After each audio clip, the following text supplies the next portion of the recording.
বিমান বাহিনীর প্রশিক্ষণ বিমান বিধ্বস্তের ঘটনায় গতকালের জুলাই পদযাত্রা কর্মসূচি প্রত্যাহার করে জাতীয় নাগরিক পার্টি।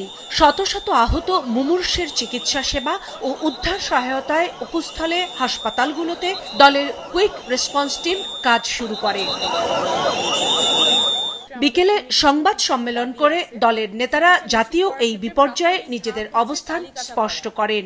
বিমান বিধ্বস্তের ঘটনায় আহত, নিহত, নিখোঁজ ও অশনাক্তদের তথ্য জানিয়ে রিয়েল টাইম ড্যাশবোর্ড করার দাবি জানান তারা। বিভিন্ন মন্ত্রণালয় যাদের কোঅর্ডিনেশন করা প্রয়োজন চিকিৎসা এবং পুনর্বাসন নিশ্চিত করতে একটা দায়িত্বশীল উচ্চ ক্ষমতা সম্পন্ন বিশেষ টিম তৈরি করার আহ্বান থাকবে, যাতে চিকিৎসা পুনর্বাসন কোনো আমলাতান্ত্রিক জটিলতায় আটকে না যায়। এই যে ঘটনাটা হয়েছে এটা যাতে সুষ্ঠু এবং নিরপেক্ষ তদন্ত হয় সেটার জন্য আমাদের সরকারের প্রতি আহ্বান থাকবে। আন্দোলনরত মাইলস্টোন শিক্ষার্থীদের ৬ দফা দাবির সঙ্গে একাত্মতা জানায় এনসিপি। সরকার ও উপদেষ্টারা গতকাল থেকেই দায়িত্বহীন আচরণ করছেন এই অভিযোগ তুলে দলের আহ্বায়ক বলেন, এজন্য ক্ষমা না চেয়ে বরং কয়েক উপদেষ্টার ভুল আচরণ পরিস্থিতি আরও জটিল করে তুলছে। কিছু কিছু উপদেষ্টার খুবই দায়িত্বজ্ঞানহীন আচরণ দেখেছে, বিশেষত শিক্ষা উপদেষ্টা। অন্য উপদেষ্টারা তাকে ফোন দিয়ে পাচ্ছেন।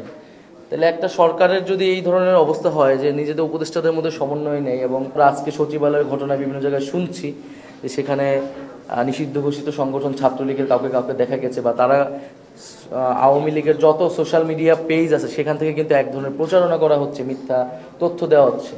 তো সেই জায়গায় আসলে আমাদের সচেতন হওয়া উচিত, এবং মূলত সরকার যদি দায়িত্বশীল আচরণ করতো তাহলে আসলে এই পরিস্থিতিটা হতো না।